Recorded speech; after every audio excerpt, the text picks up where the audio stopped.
Hey, I'm Al Kavadlo and you're watching Ask Al. I've been getting a lot of questions lately about tendinitis. If you've been training calisthenics for long enough, chances are you've experienced some kind of tendon pain or strain, probably in your shoulders, elbows, or knees. In fact, if you've been doing calisthenics for as long as I have, you've probably had it in all of those places, perhaps more than once. Now before you start saying, "See, I told you calisthenics is dangerous," just take a second and think about how jacked up I'd probably be if I wasn't training at all. I'm almost 40 years old and I've never in my life broken a bone or tore a muscle. For that matter, I've never needed any type of medical intervention as a result of working out. But yeah, I have had my share of tendon issues. Tendinitis refers to inflammation of the tendons and is known by many different names, including golfer's elbow, tennis elbow, jumper's knee. It's an immediate, sudden trauma, and it's not as common as people think. Not what you were expecting to hear, right?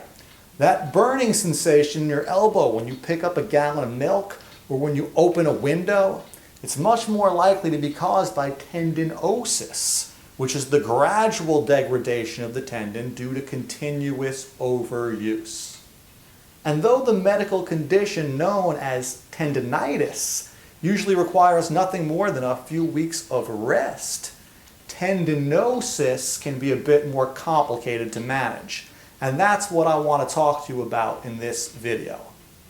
So what causes this gradual breakdown of connective tissue?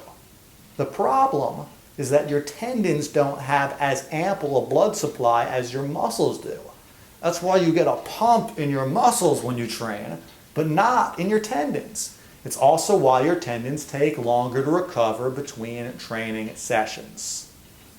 And that longer recovery process is why we get tendinosis. You see, your muscles might recover in 24 to 48 hours from a strength training session, but your tendons take a little longer. So when you go back to do that intense pull-up workout 48 hours after your last intense pull-up workout, your muscles might be ready to go, but your tendons might only be at 75%.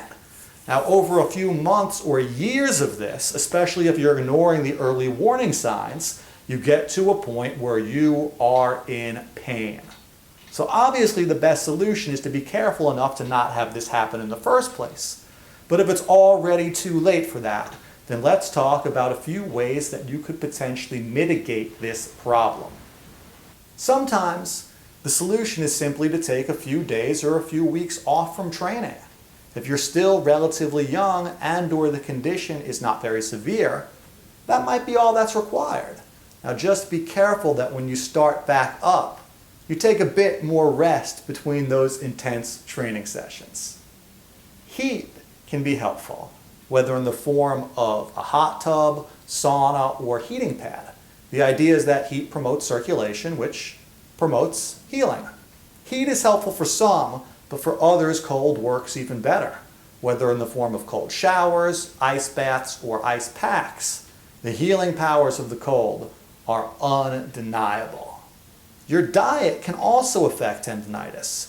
If you eat a lot of inflammatory foods like sugars, artificial sweeteners, low-quality grains, fried foods, etc., these things can increase inflammation. But my number one solution for repairing your damaged tendons, well, it's something that takes a lot of patience and discipline. Now, calisthenics practitioners are often prone to problems with their tendons due to the fact that moves like one-arm pull-ups and pistol squats and human flags can potentially put a lot of stress on the tendons of the elbows and knees and shoulders, respectively. Now, because of this, when you're new to them, you can't train them with the same frequency that you might want to. I know because I've been there. You get obsessed with nailing that one-arm pull-up or whatever, so you start practicing it every single day. And after a few weeks, you can't even do a two-arm pull-up without your elbows screaming at you. So what do? Well, first you take a week off. Then when you start back up, you only do exercises where you feel like you're working at around 50 or 60% of your max so that you can do them without pain.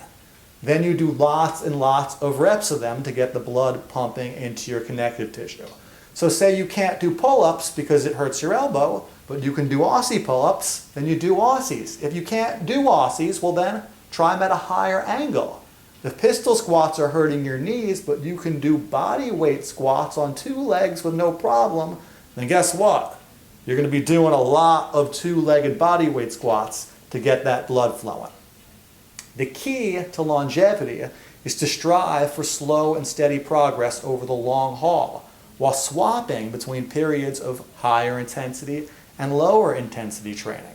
It's called periodization, but that might be a topic for another time. Thanks for watching, and make sure to leave me comments or questions below for next time. Till then, I'm Al Kavadlo, and we're working out.